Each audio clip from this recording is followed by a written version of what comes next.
Momen warga Cibarusah antusias lihat proses pengangkatan tubuh orang di dalam septic tank.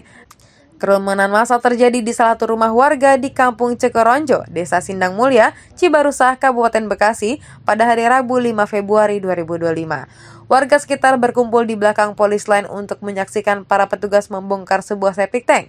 Kursi-kursi plastik yang berwarna hijau sudah berada di area tersebut untuk tempat duduk warga sekitar yang ingin melihat secara langsung. Suasananya ramai seperti acara hajatan, padahal saat itu para petugas akan melakukan pengangkatan tubuh seseorang yang sudah tidak bernyawa di dalam septic tank. Meski terdengar menyeramkan, justru warga semakin penasaran untuk menonton secara langsung proses pengangkatan. Sementara itu, proses pengangkatan korban dari dalam septic tank butuh waktu lebih dari 1 jam.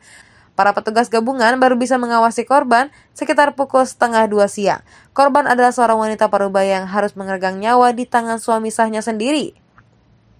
Dari informasi pihak kepolisian, tersangka yang bernama Surnadir memiliki 2 orang istri. Korban adalah istri kedua pelaku yang menikah resmi, baik secara agama maupun negara. Sedangkan istri pertamanya yang dinikahi pelaku hanya secara agama alias nikah siri.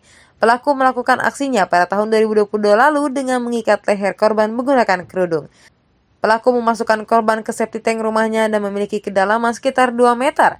Aksi ini dilakukan pelaku karena terbakar api cemburu. Ia menduga istrinya telah berselingkuh dengan pria lain. Lantaran telah gelap mata, pelaku tidak berpikir panjang untuk mencabut nyawa korban dengan kerudung istrinya sendiri. Kerangka korban yang masih utuh dan lengkap, termasuk pakaian dikenakannya saat dibuat ke dalam septic tank oleh pelaku. Penemuan kerangka korban merupakan pengembangan kasus pelaku yang juga merenggut nyawa wanita muda. Pelaku sudah tidak membayar cicilan selama 1 bulan dan saat ditagih, ia masih tidak sanggup membayarnya. Korban yang datang seorang diri lantas tetap bertahan menunggu di depan rumah pelaku. Merasa tertekan, pelaku merenggut nyawa korban dengan menggunakan cara serupa seperti yang dilakukannya kepada istrinya dulu. Untuk menghilangkan jejak, pelaku membawa motor korban ke penitipan motor dan disimpan di sana. Kasus ini diketahui ketika tempat bekerja wanita ini menanyakan keberadaan korban ke orang rumahnya. Rekannya lantas mengingat bahwa korban di hari itu mendapat tugas untuk menagih hutang ke rumah pelaku. Akhirnya, korban berhasil ditemukan dengan posisi terlungkup di tangan terkait ke depan dalam kondisi yang tidak bernyawa di bawah spring bed.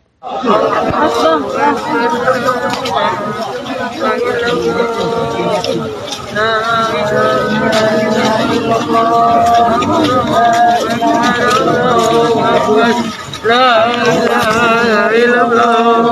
Astagfirullahaladzim.